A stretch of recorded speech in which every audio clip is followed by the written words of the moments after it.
Yesterday, I did my first full live stream on YouTube, and I had some technical issues, but thank you for all you lovely people who watched. And something that came up was people asking my opinion on the state of the UK and requests for more videos on current affairs. So I'll do that today, because I openly despise our current government.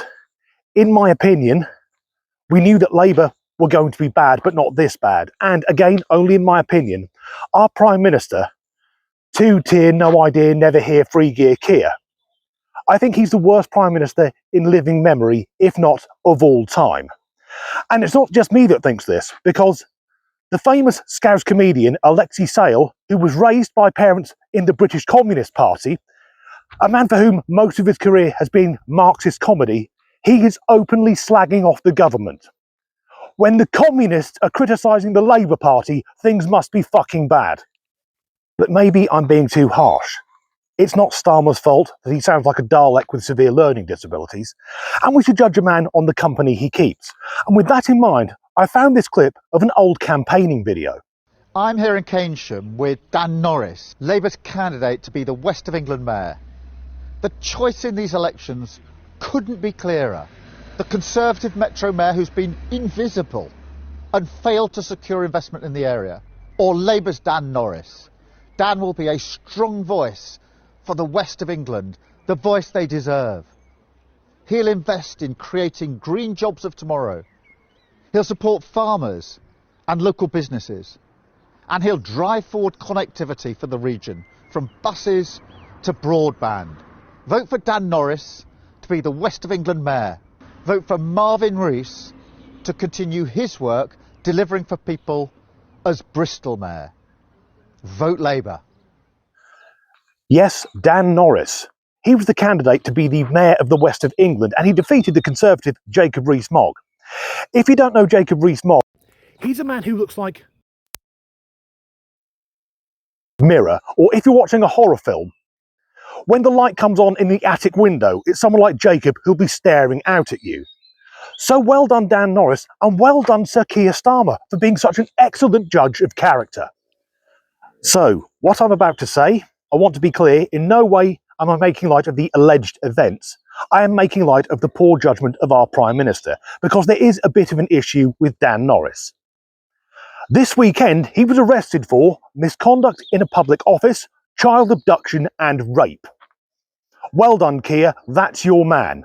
And, of course, he's innocent until proven guilty, but if I were a betting man, I know which way I'd be putting my money. And this is mere conjecture. It's not a statement of fact, YouTube. But could it be the reason the Labour Party are so reluctant to look into Pakistani Muslim rape gangs is because many of their members may or may not be on first name fucking terms with them? Again, that's conjecture, it's not a statement of fact. Of course, all political parties may or may not have wrong-uns in them. But Labour are in power now, and when they were in opposition, they were so high and fucking mighty. But now, in my opinion, the level of corruption going on, I bet every time that Keir Starmer gets up, Vladimir Putin is frantically taking notes. And I'd like to introduce a new policy whereby all British workplaces could stream hardcore pornography so us taxpayers can watch someone else getting fucked. And of course, the government denied that there's any form of two-tier justice, but it's so blatant. Just a few weeks ago, Labour MP Mike Amesbury was given a suspended sentence after violently assaulting one of his constituents on camera. And of course, the trial has been delayed of Labour councillor Ricky Jones. Do you remember this guy? They are disgusting, nasty bastards, and we need to cut their throats and get rid of them all. I'm not a lawyer, but why does there need to be a trial? It's there. He fucking did it. Open and shut case. But it's been knocked back to summer. And the same thing applies to the Manchester airport thugs. And if you're not from the UK, you may not know the story. These were some very violent Muslim men who assaulted female police officers, breaking one of their noses.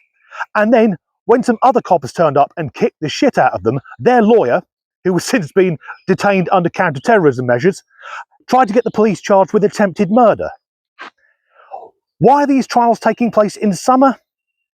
Again, it's pure conjecture. Could it be that the government are trying to knock it back so that when they go to trial, we're all outside enjoying ourselves and won't be paying attention to the news, because after all, the preliminary hearings for both of those cases was done on January 20th, the day of Trump's inauguration. Also in the UK, so much violent crime, including murders, are carried out by people who shouldn't really be here.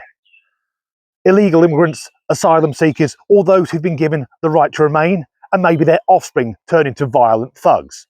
And how do the people get to stay in this country? Well, their cases are fought by human rights lawyers.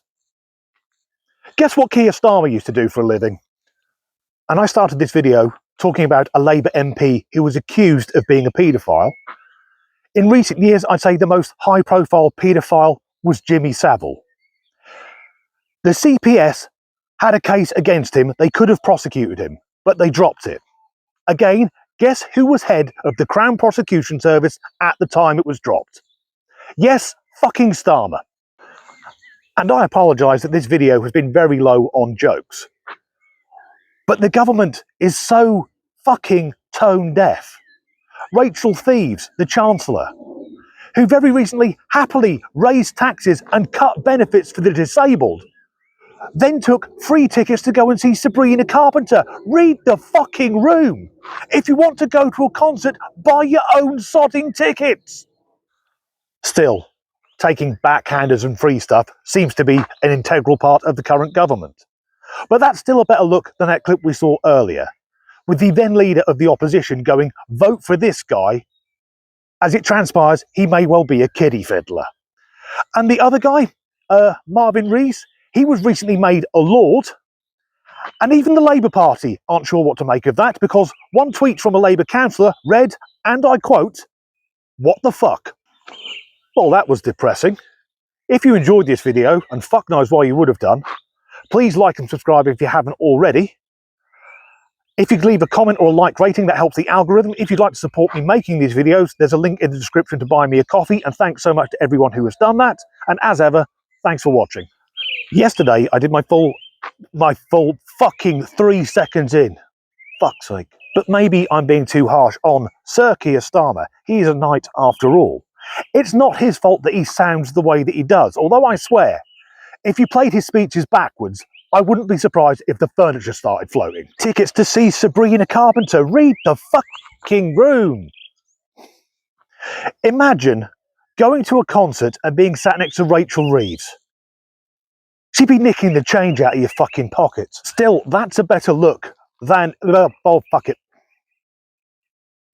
Still, taking backhanders allegedly appears to be integral for this Labour government. And it's still a better look than... fuck it.